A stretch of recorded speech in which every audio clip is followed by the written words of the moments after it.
Muito bem, boa tarde a todas, boa tarde a todos. Satisfação enorme de poder receber vocês aqui no Senac Francisco Matarazzo, de onde a nossa transmissão está sendo gerada. Um prazer enorme estar com vocês nessa tarde.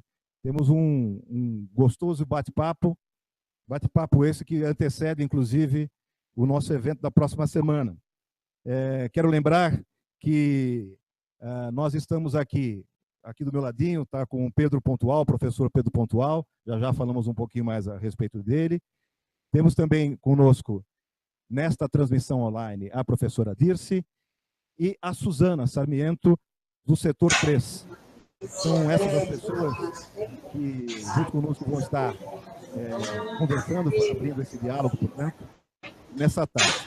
Eu quero rapidamente contextualizar, dizendo que essa transmissão tem um propósito de aquecimento. Serão tratados no nosso evento na próxima sexta-feira, perdão, na próxima quinta-feira, obrigado, professor. Quinta-feira, dia 30 de novembro, com horário de início às 13h30, no auditório nobre do Senac, na sede do Senac, na Doutor Vila Nova, 228, lá na Vila Duarte. Este evento tem como título Gestão de Projetos Sociais no Território, e mais adiante, um pouquinho, o professor Pedro Pontual vai poder introduzir também um pouco da agenda deste dia.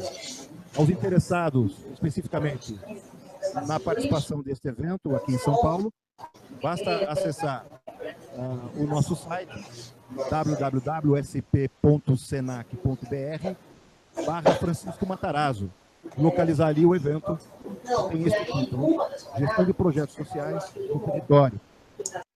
Fazendo a sua inscrição, já o habilita, portanto, será um prazer enorme poder recebê-lo ali na nossa sede. Essa transmissão está sendo gravada, portanto, vocês poderão, o nosso diálogo dessa tarde, poderão voltar a assistir e também poderão difundir, né, colocar na rede de vocês, compartilhar com a sua rede.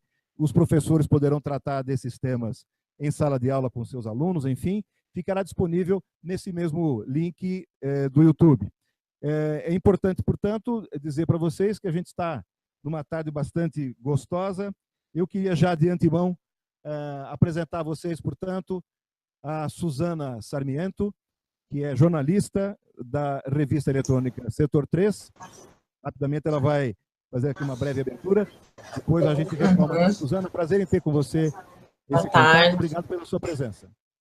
Obrigada, boa tarde, professor Galassi, boa tarde, Pedro, boa tarde, Dirce, boa tarde, gente, internautas, tudo bem? Eu sou editora do portal Setor 3, jornalista já faz um tempo, já há mais de 13 anos, que eu cubro temas relacionados à área social, e eu queria mostrar para vocês rapidamente a cara do Setor 3, tá? 5 segundinhos, espera aí que ele... Peraí que tá. O Setor 3 é um veículo do Senac São Paulo voltado para o terceiro setor, tá? E a gente veicula notícias da área social, vou navegar neles. Tá dando para ver ou não? Não tá indo? Não foi? Deixa eu colocar aqui, compartilhar tela. Ixi, não foi.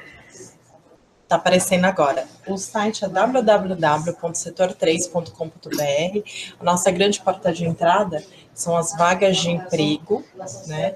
E, bom, deu um erro aqui, desculpa, gente. Deixa eu voltar aqui. Depois vocês acessam com calma. E, opa, deixa eu voltar aqui. Voltar aqui, retorno. Opa, desculpa. E a nossa grande porta de entrada são as vagas de emprego que a gente publica toda semana, tá? Todos os dias a gente publica vagas de emprego, tenta acompanhar na cobertura de eventos da área, tá bom? E é isso, professores. Dirce, Pedro Pontual, professor Galassi, voltando para vocês aí. Voltei para a tela certa. Legal, Suzana. Vou voltar aqui para as perguntas, tá, gente? Vou ficar aqui antenada com as perguntas, tá bom? Maravilha. Isso mesmo, é importante aí, falar, né, que essa gravação tem também a possibilidade das pessoas que estão nos assistindo poderem participar através de perguntas, e a Suzana estará gentilmente lá gerenciando, então, esse espaço das perguntas. Muito obrigado aí pela sua fala também. Junto comigo está aqui o querido professor Pedro Pontual, professor também desta casa, no programa de pós-graduação que leva o mesmo título do nosso evento, Gestão de Projetos Sociais do Território. Quero passar a palavra a ele, mas antes quero indicar aqui algumas coisas que eu considero importantes. Professor Pedro Pontual é mestre e doutor em educação, consultor em projetos na área de desenvolvimento social, como disse, professor dessa casa, e terá agora aqui um papel de mediar um pouco a conversa com a professora Dirce, que já está lá na escuta, nos ouvindo, e estará também lá no dia 30, na quinta-feira, neste evento. Professor, prazer em estar em consigo lado a lado novamente, né? Passo agora a palavra para você. Obrigado, professor Galassi. Boa tarde, Dirce. Boa tarde a todos e todas que estão nos acompanhando aqui nessa sala do SENAC, em preparação, né, do nosso evento do dia 30. Né? Antes de falar dele, gostaria de apresentar a Dirce, com quem a gente vai dialogar aqui, inicialmente de maneira mais informal, né? Eu conheço a Dirce desde meados dos anos 80, né? E de lá para cá nós trilhamos diversos territórios, né? Tanto trabalhando juntos nesses territórios, quanto refletindo a partir dessa prática, né? E eu, durante todos esses anos, sempre aprendi muito com a Dirce, queria dizer isso. Por isso é uma alegria muito grande poder apresentá-la. A Dirce é assistente social, doutora em serviço social, professora do Programa de Estudos Pós-Graduados em Serviço Social da PUC, né? Coordenadora do Grupo de Pesquisa Cidades e Territórios e autora dos livros Medidas de Cidades, entre Territórios de Vida e Territórios Vividos em São Paulo, né? E de diversos livros, né? Então, e ontem, o recém-lançado, junto com diversos outros autores, como o professor Aldaís Esposati, já disse, lançou esse estudo recente de desigualdade nos territórios da cidade de São Paulo. Bem,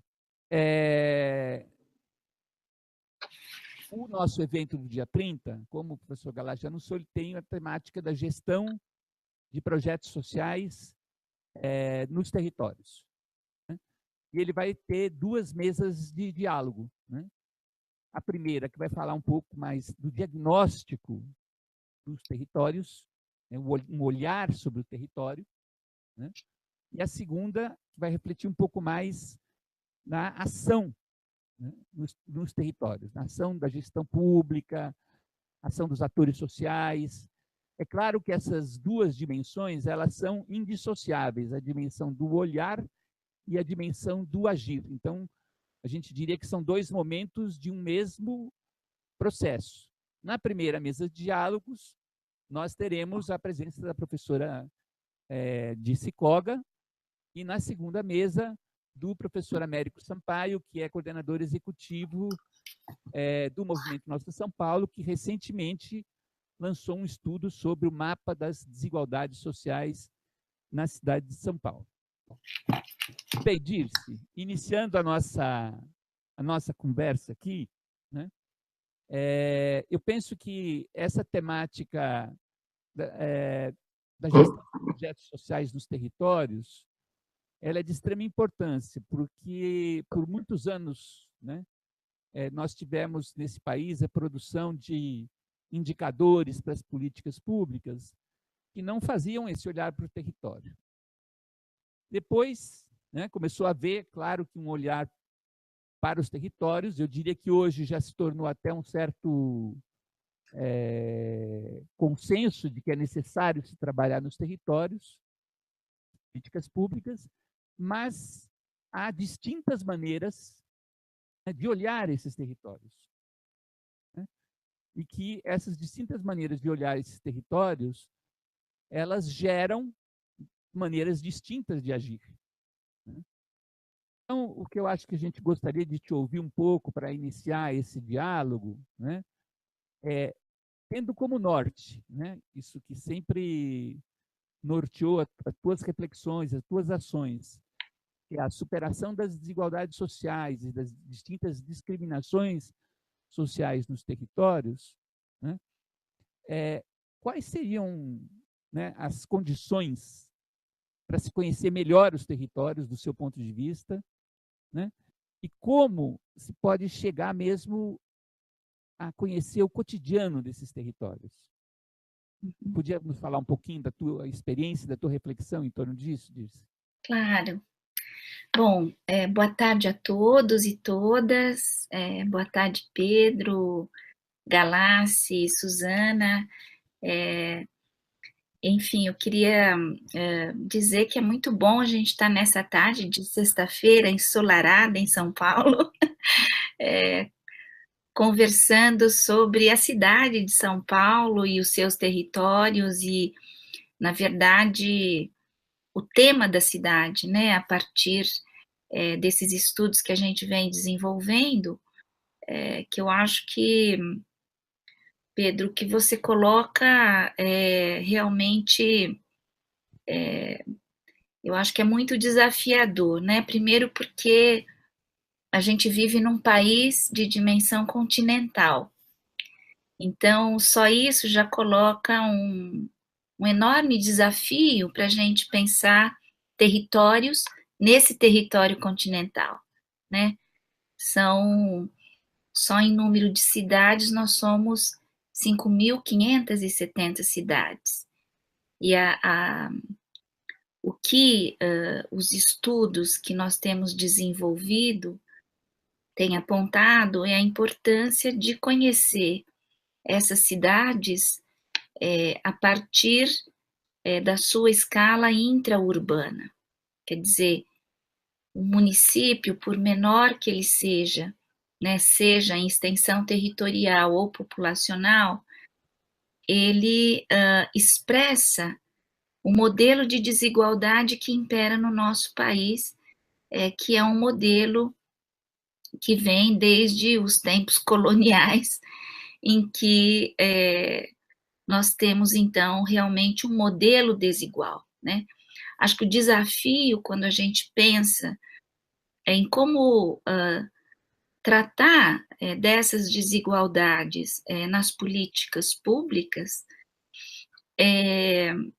realmente se torna uma tarefa que exige uma alteração na lógica de pensar a própria política pública, que normalmente é pensada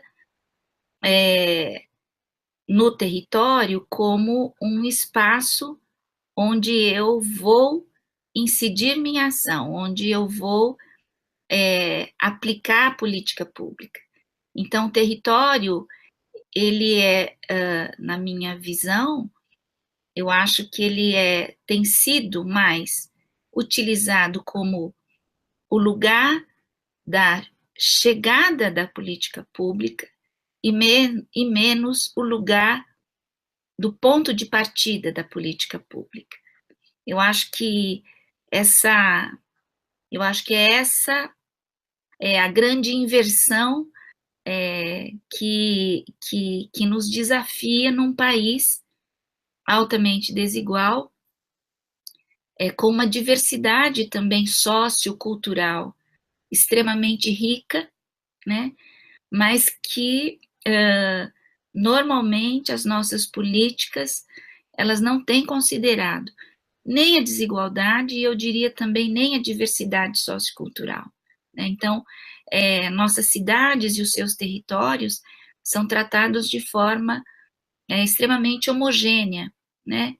Então, isso retira a possibilidade de você chegar nas particularidades, nas singularidades das populações, principalmente daquelas que mais realmente dependem, né, do Estado para o suprimento das suas necessidades básicas, né?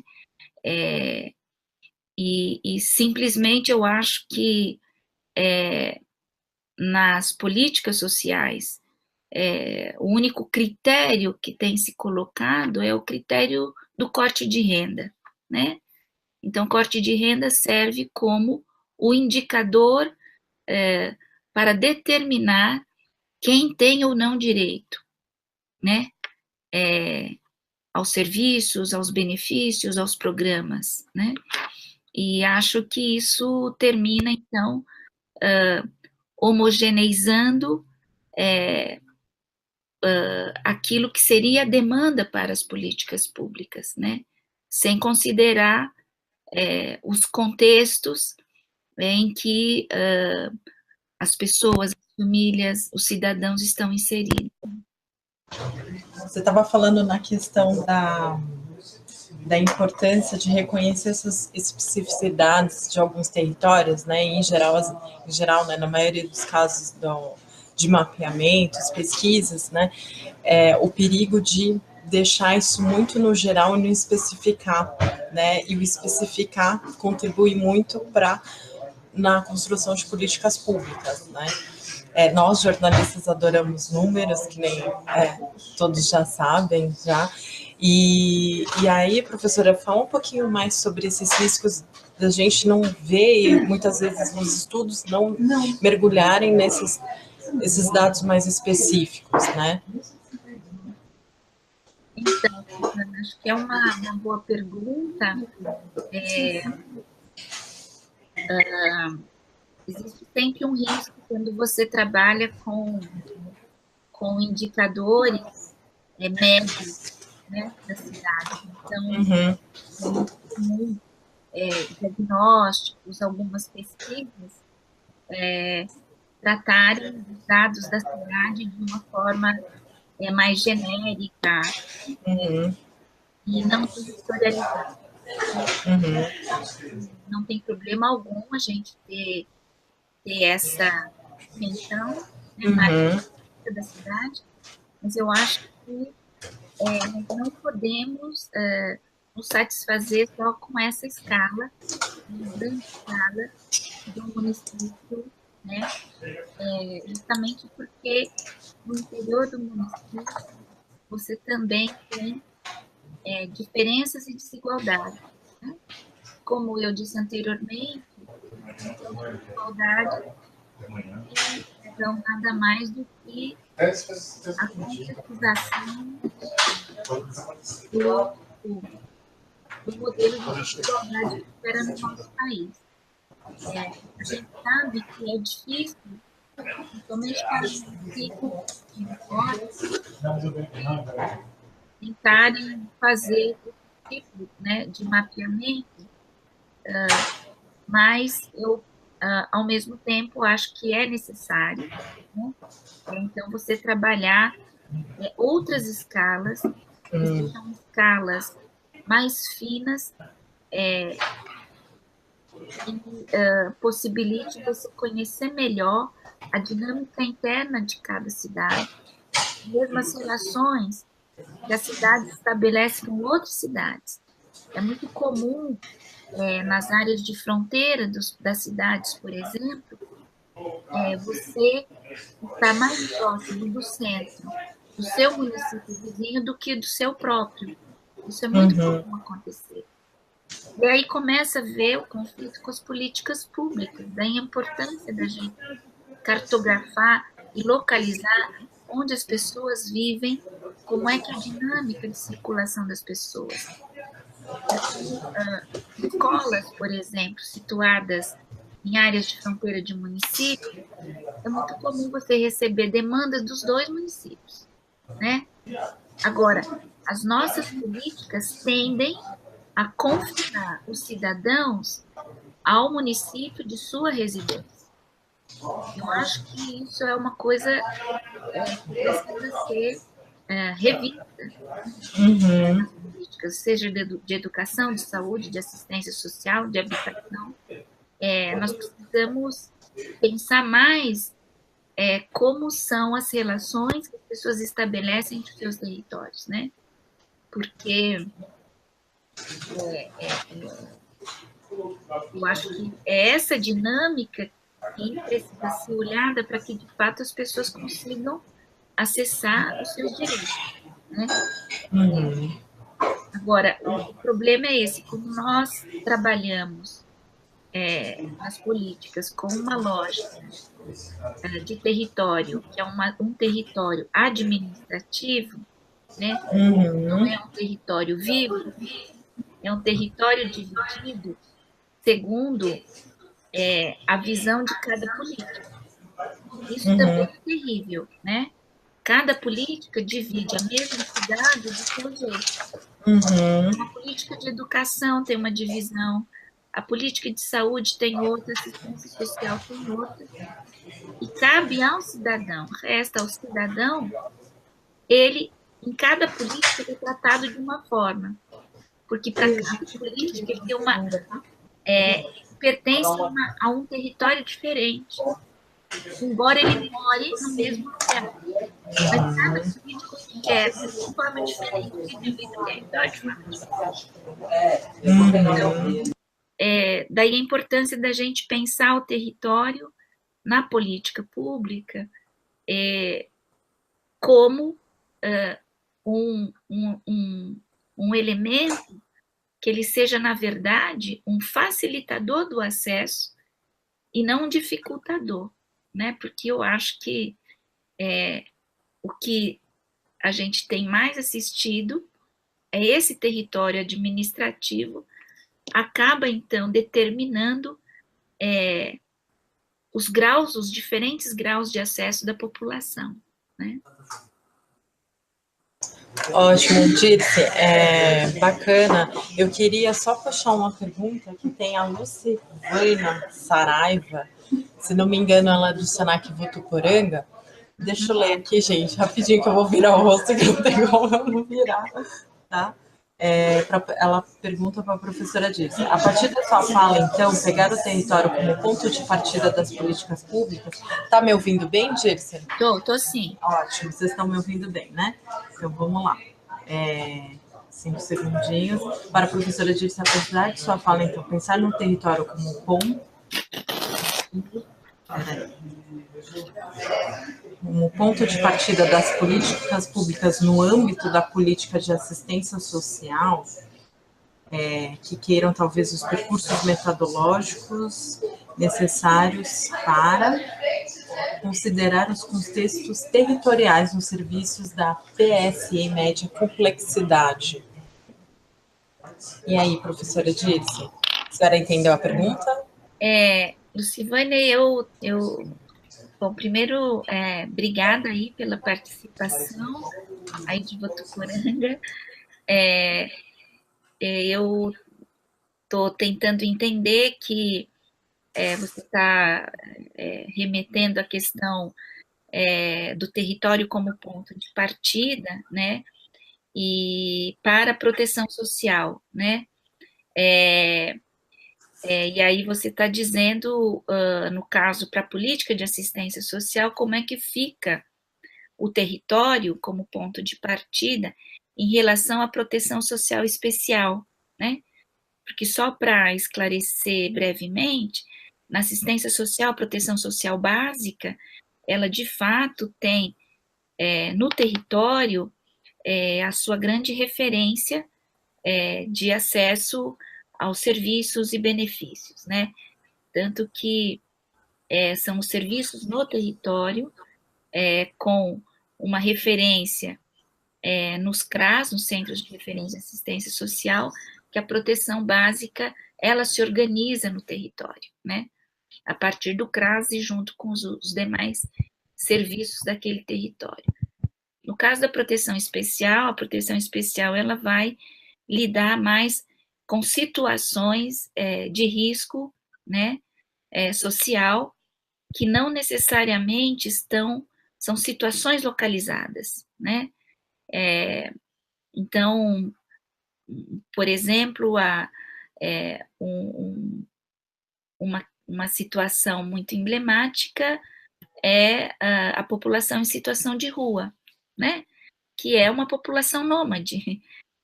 Isso é intrínseca a essa situação. Então, o território, ele não é fixo. No caso da proteção social especial, eu entendo isso, que no caso da proteção social especial, nós temos que lidar com territórios nômades e, ao mesmo tempo, eu acho que a gente tem que lidar com o elemento, não que isso não seja importante também na proteção básica, mas a gente precisa lidar com um elemento que é distinto de território, que é a questão da territorialidade, que é a questão da identidade, das relações que as pessoas, as famílias, elas estabelecem com os seus territórios de referência, né? Então, essa dimensão da territorialidade, eu acho que ela é essencial na proteção especial, que tem a proteção social especial, por lidar com situações limites, né, de risco e de vulnerabilidade social, ela precisa compreender como é que os vínculos das pessoas, né, se encontram nesse contexto de risco vivenciado, né? Então, acho que eu entendo que é mais a territorialidade e menos, talvez, o aspecto territorial que incide mais na proteção social especial da assistência social. Não sei se eu respondi. Parece que a gente conseguiu voltar aqui. Então... Ah, que ótimo! Então, pegando essa última parte da tua fala, né, da territorialidade, né, e desse conhecimento que tem que chegar muito próximo do cotidiano das relações entre as pessoas, né, para que a política pública sirva como um instrumento de emancipação, efetivamente, né? Isso coloca necessariamente demandas de formação também, né? Para os atores sociais do território, sejam eles governamentais ou não governamentais. Como que você vê essa demanda de formação colocada por esta maneira de enfocar o território e a territorialidade? Pedro, eu acabei de voltar ontem, eu estava no Rio, justamente com um grupo para estudar a questão de diagnóstico socioterritorial, né? E é incrível que, embora esse encontro de formação tenha ocorrido no Rio de Janeiro, a maior parte dos participantes vieram de fora do Rio de Janeiro, né? Vieram de Alagoas, de Pernambuco, da Paraíba, de Minas Gerais, e eu achei isso interessante porque você coloca uma questão que, de fato, lidar com essa perspectiva territorial no cotidiano da gestão da política pública, eu acho que tem sido um grande desafio, né? E acho que os profissionais, os trabalhadores das políticas públicas têm sentido essa necessidade, né? Esse curso era voltado para o Sistema Único de Assistência Social, mas a gente tinha trabalhadores de outras políticas, inclusive da educação, né? Uhum. Em que a demanda comum que a gente percebeu era justamente isso, de como trabalhar essa escala do cotidiano. Porque eu acho que a grande dificuldade é que os textos das políticas, né, os manuais, os guias orientadores, a própria política, ela eu acho que não tem como ser diferente, esses textos, eles são tão genéricos e com diretrizes tão amplas, que quando chega na escala do cotidiano, que é para aplicar a política, os trabalhadores se sentem um tanto perdidos, né? E eu diria mais que mesmo com esses processos de formação, a gente ouve também a queixa de que participa de um curso de formação e quando chega lá no território, também tudo aquilo que foi visto parece que não tem como se concretizar, encontra muita dificuldade. Eu diria hoje que a gente estaria precisando casar vários processos formativos. A gente não ter, por exemplo, só curso, ou só palestra, ou né, só debates. Eu acho que um elemento hoje fundamental, eu não gosto muito do nome, mas eu gosto da forma, que é a supervisão técnica, que é um acompanhamento mais a médio e longo prazo dos processos de trabalho no cotidiano. Eu acho que é um investimento de um acompanhamento técnico para esse cotidiano, gerando processos formativos e, ao mesmo tempo, produtos que sejam utilizáveis nesse cotidiano pelos próprios trabalhadores, né? Porque eu acho que também uma coisa que acontece com os trabalhadores é um sentimento de incapacidade diante da realidade, né? E diante, às vezes, de outros profissionais, por exemplo, nessa história de fazer diagnóstico, né?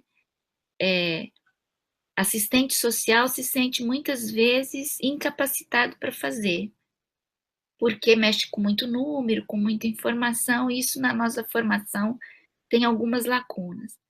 Mas, ao mesmo tempo, uma desvalorização, eu acho que acontece, do conhecimento e da experiência acumulada desses trabalhadores.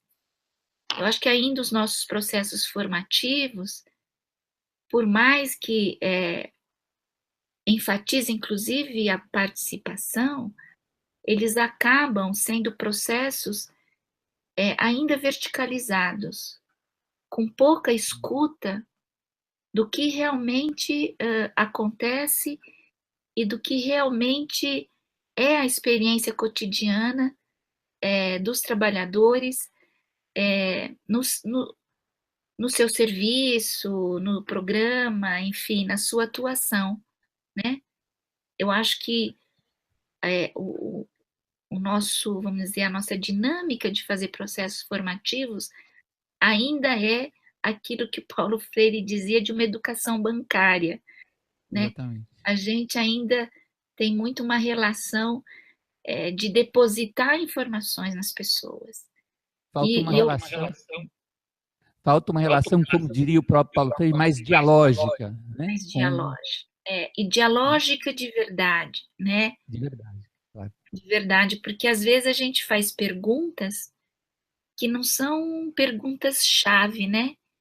Ou a gente não abre um espaço para que, de fato, as pessoas tenham liberdade de se colocar, né? Às vezes o modo como a gente abre o espaço, assim, agora podem fazer perguntas, né? Não gera diálogo esse tipo não gera diálogo, esses espaços pré-determinados, né? Então, eu acho que esse 2017, até trabalhando um pouco nos encontros com órgãos públicos do SENAC em várias regiões do estado de São Paulo, esse início de gestão, né, 2017, início de gestão municipal, a gente teve, assim, uma demanda, uma participação muito grande, e o que eu senti é que havia muito essa necessidade de informação, mas ao mesmo tempo de troca, de diálogo. As pessoas querem ser ouvidas, né? Querem colocar suas dúvidas, querem colocar suas experiências, né?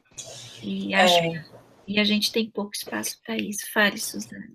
Dirce, aproveitando, falando da importância da criação do diálogo, o Carlos Alberto Barbosa tem uma pergunta para você. A partir da amnésia obtida no atendimento preventivo de saúde nos territórios, seria possível elencar as necessidades territoriais? E ele já agradece. Obrigada. Você quer que eu repita? Eu quero. Amnésia? A partir da anamnese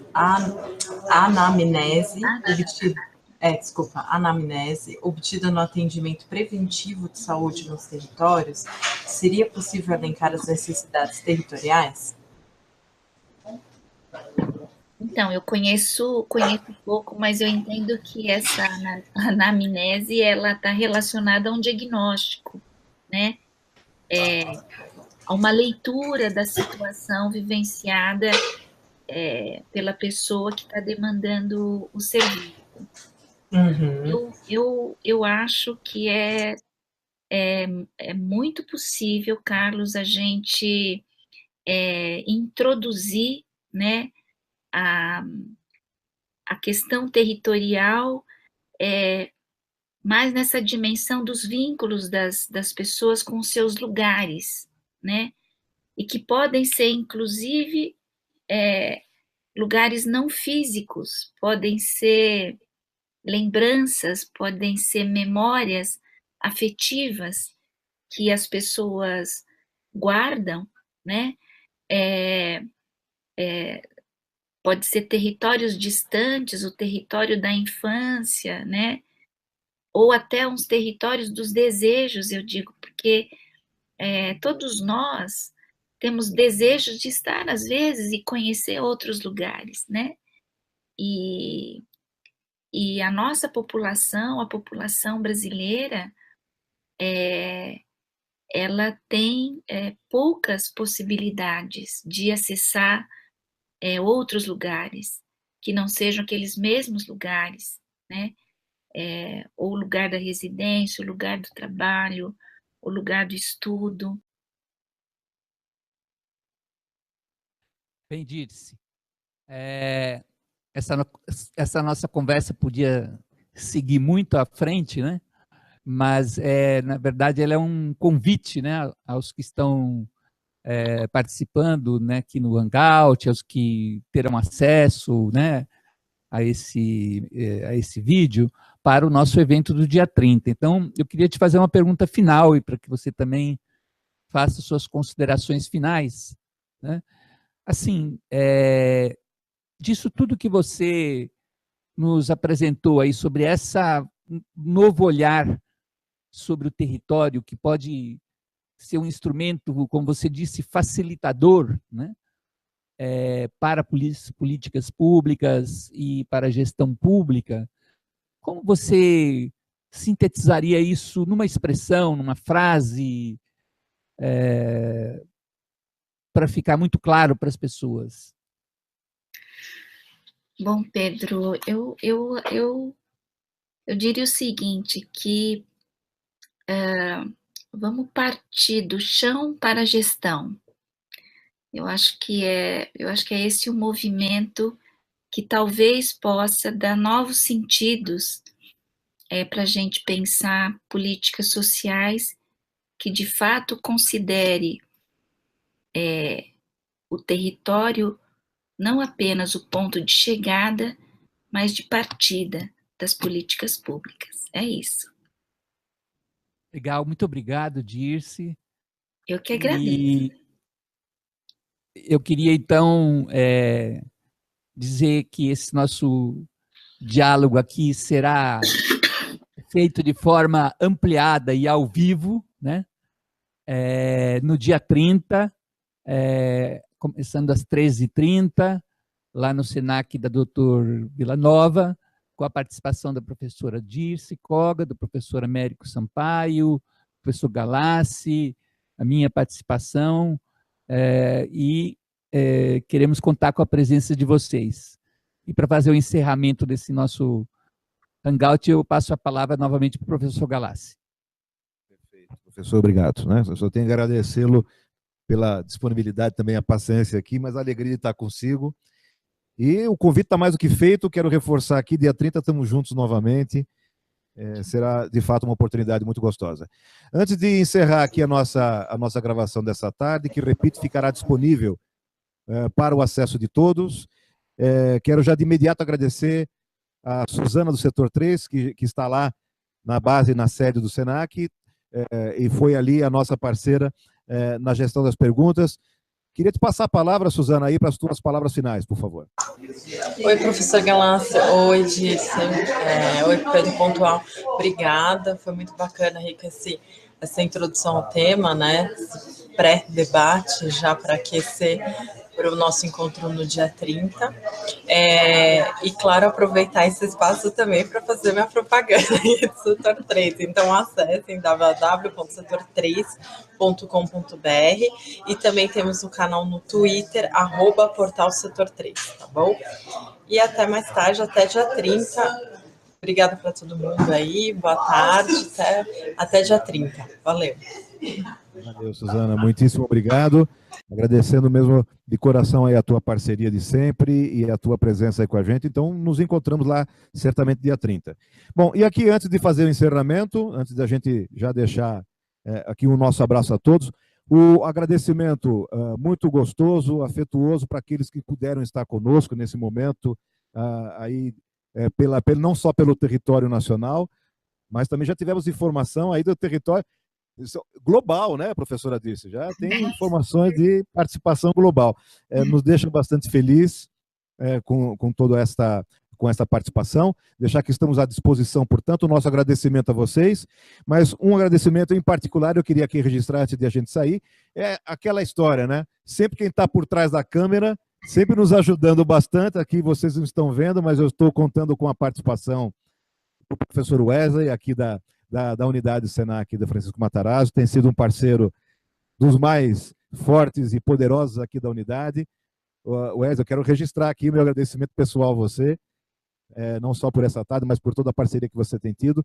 E se não fosse isso aqui, a gente não estaria concluindo essa gravação aqui na tarde de hoje. Então, muitíssimo obrigado a você e ao pessoal também da Digi, que está sempre de apoio aqui na unidade. Um abraço, então, forte a cada um de vocês, agradeço a atenção de todos, reforço o convite que o professor Pedro já também fez a vocês. Professora Dirce, muito obrigado pela sua participação, pela sua disponibilidade e, claro, pela luz, né, que o conhecimento que você sempre traz para nós é muito gostoso, a gente está compartilhando também, né, destas informações e desse conhecimento que você compartilha também conosco. Suzana, um abraço a todos vocês e nos vemos, então, até dia 30. Até dia 30. Um abraço a todos. Até dia 30. Até mais.